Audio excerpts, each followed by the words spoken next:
হ্যাঁ অবশ্যই, তারা বেশি চুপ শয়তান হয়, এটা ঠিক কথা।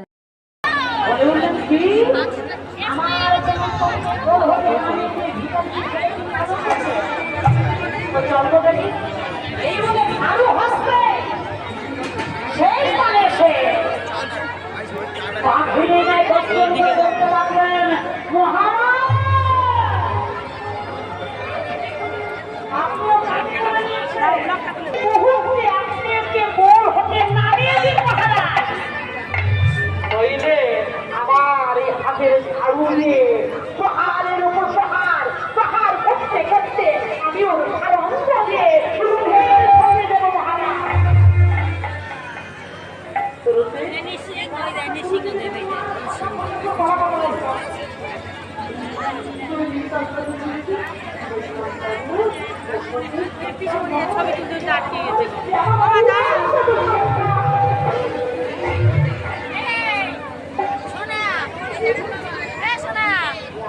আমাদের দেখবি ডেরা নিয়ে যাচ্ছে।